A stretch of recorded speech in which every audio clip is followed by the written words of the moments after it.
Bueno, vamos a ver, desde el punto de vista militar, ¿vale? Primero, una muy breve explicación, no de Bakhmut, sino del frente, porque si no tampoco se entiende, ¿no? Vamos a ver, el frente, que tiene 1000 kilómetros, tiene una parte muy dura, porque durante 8 años el ejército ucraniano, apoyado por la OTAN, ha estado levantando líneas de defensa muy fuertes en el Donbass. Fundamentalmente lo que era la zona de Lugansk y la zona de Donetsk. Entonces, claro, esas zonas están terriblemente fortificadas, donde además hay muchas instalaciones industriales, acerías, minas de carbón, minas de sal, muy poblada. Bueno, era la zona más rica desde el punto de la economía ucraniana. Es decir, allí estaba la industria, las minas, las materias primas. Es decir, era una zona, sigue siéndolo, una zona económica fundamental para la economía ucraniana. El gran puerto, acordémonos de Mariupol, el gran puerto de Mariupol, el Azovstal, que era la acería más grande de toda Europa, donde además eran industrias que estaban construidas de forma que pudieran aguantar y seguir funcionando en una guerra nuclear, porque esto viene de la Guerra Fría. Y ya se construyeron así, con lo cual imaginémonos qué fortificaciones de defensa, aparte de las líneas de trincheras, búnkeres y demás, había en esa zona. Con lo cual, ¿cómo asaltas esa zona? Claro, las otras zonas del frente son menos críticas en ese sentido. Luego, la batalla principal se iba a dar ahí, en el Donbass, donde los ucranianos habían establecido 3 líneas de defensa. La primera ya cayó, que en los meses anteriores, que entonces entró en esta segunda línea de defensa, que es el eje que va de Seversk, Bakhmut, Avdiivka, Ugledar, esa línea de defensa. Si ustedes miran un mapa, verán que es una línea de defensa, y entonces comienzan esas batallas. Ugledar más recientemente, Avdiivka ya llevaba también tiempo, pero tiene menos interés estratégico, y Bakhmut. ¿Por qué Bakhmut? Porque si cae Bakhmut, se alcanza la tercera línea de defensa y última del Donbass. Esa línea de defensa que es Slaviansk, Kramatorsk, Konstantinovka. Cuando caiga esa línea de defensa, prácticamente hasta el Dnieper no hay nada. Entonces, fijémonos si es estratégico una población que tenía 15 a 20 mil habitantes antes de la guerra, que, es decir, no es grande, pero sí tiene minas, sí tiene industrias y sobre todo pasan muchas líneas de comunicación por ahí, entre ellos una autopista que viene desde Kharkov y que va hacia el sur. Es decir, desde un punto de vista operacional sí tienen una gran importancia. Y por eso la han estado defendiendo a costa de unas pérdidas terribles, terribles. En Bakhmut los ucranianos han quemado unidades enteras que hubieran necesitado para ofensivas en otras zonas. Ha sido terrible. Y bueno, sigue siendo terrible porque aunque la ciudad prácticamente ya está caída, prácticamente ya está en un cerco real, está en un cerco operativo desde hace ya varios días, porque ya solo quedaba una pequeña carretera bajo fuego de artillería rusa en la ciudad. De hecho, estos días ha habido protestas de unidades ucranianas allí, al punto de la rebelión, simplemente para que los sacaran, para que los dejaran irse. El mando militar americano o también el propio mando militar ucraniano, Zahulny, el jefe de Estado Mayor, solicitaron a Zelensky retirar las tropas de Bakhmut y entregar la ciudad, porque eso se estaba convirtiendo en una auténtica picadora de carne. Estaba así sacrificándose unidades que no van a poder recuperar. Y no han podido, ¿por qué? Porque había un tema mediático, un tema de propaganda, de que había que mantener y resistir a los rusos ahí. Y la realidad es que, bueno, pues se ha llegado a este punto que se ha llegado, en el cual, bueno, se tendrán que, o se rendirán, o escaparán como puedan bajo fuego ruso, o si siguen intentando resistir, pues va a pasar con Mariupol y las bajas van a ser todavía mayores. Desde el punto de vista humano es una tragedia. porque ahí han muerto miles de soldados ucranianos. Es más, se han cogido prisioneros, y esto nos da una pista de la situación real. Se han cogido prisioneros de menos de 18 años y de mayores de 60 años. Es decir, cuando ya el régimen de Kiev tiene que lanzar a la batalla más sangrienta, tiene que lanzar ya a jovencitos, a chavales y a gente que ya no puede correr, hombre, que tiene 60 años, ya no va a correr como un soldado con todo el equipo encima, el arma, la munición, etcétera, etcétera. Es decir, ¿qué estás mandando? Estás mandando gente a morir solamente para que se aguante un día más. ¿Qué va a cambiar desde el punto de vista operacional, desde el punto de vista estratégico, desde el punto de vista táctico? ¿Qué va a cambiar por un día más que aguantando allí? No va a cambiar nada. Pero bueno, pues en estas están. Y cuando Bakhmut ya termine de caer y sea limpiada por Wagner, pues se irá posiblemente hacia Konstantinopla por el sur y hacia Eslaviansk por el norte, a acabar con la tercera línea de defensa. Por eso ha sido tan importante. Y claro, cuando caiga la tercera línea de defensa, el Donbass estará absolutamente ya en manos rusas.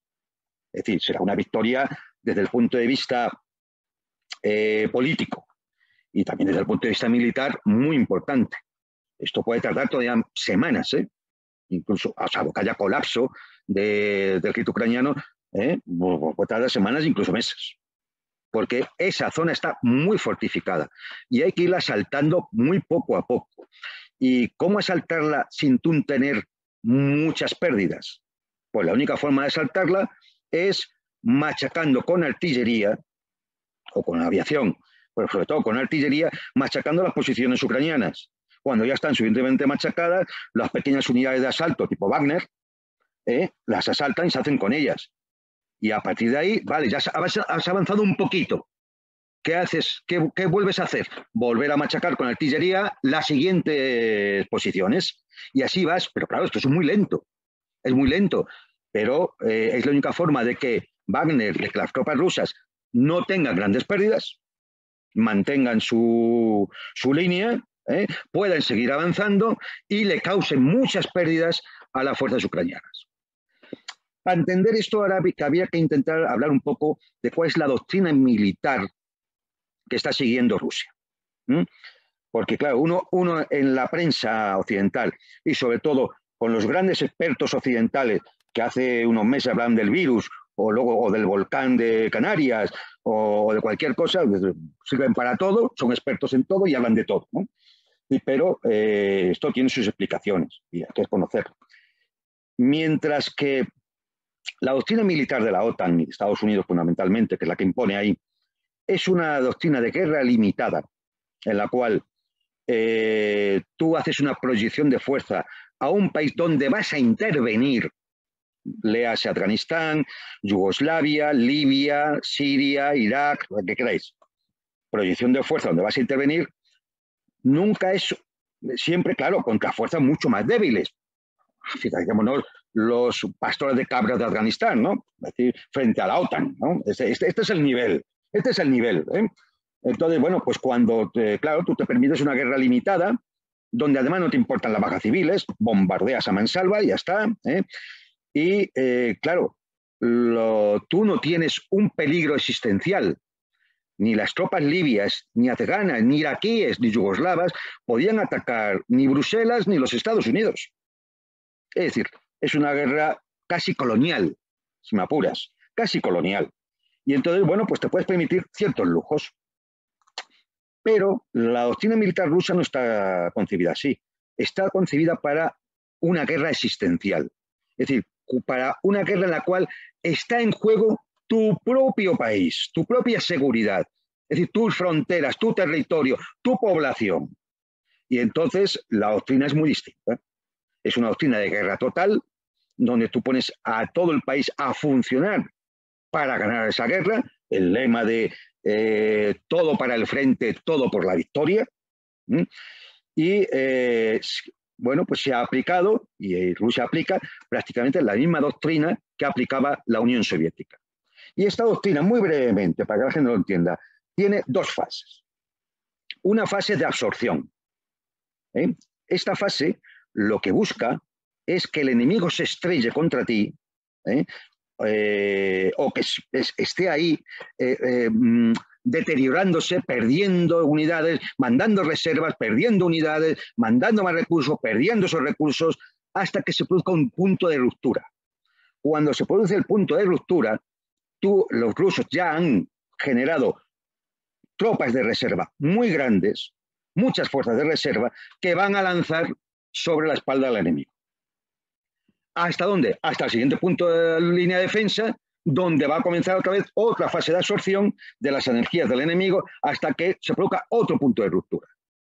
Por eso vemos en todo el frente esas pequeñas batallas casi posicionales que de poco a poco, y el avance es pequeño, lento, pero que provoca muchas pérdidas en el ejército ucraniano, muchas pérdidas de material y pocas pérdidas relativas del ejército ruso, con un avance muy sobre el terreno, muy firme, muy seguro de ir alcanzando las posiciones. Es lo que se llama en la línea de operaciones ir alcanzando los puntos decisivos.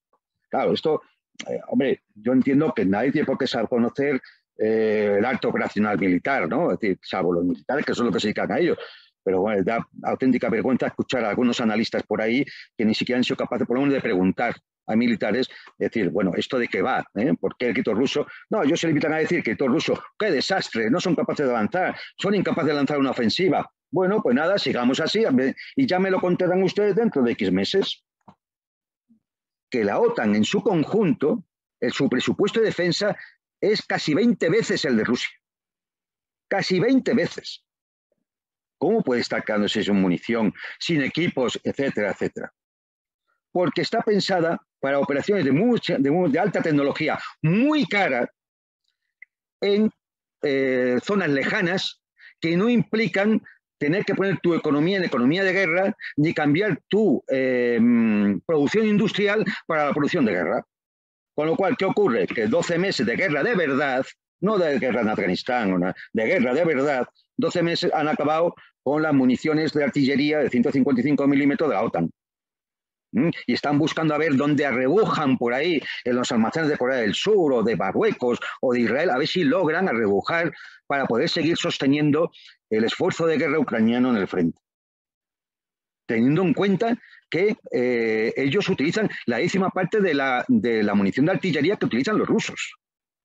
Bien, pues esto nos da idea de la diferencia de concepciones a la hora de llevar adelante una campaña militar, de cómo la concibe la OTAN y cómo la concibe el Estado Mayor ruso.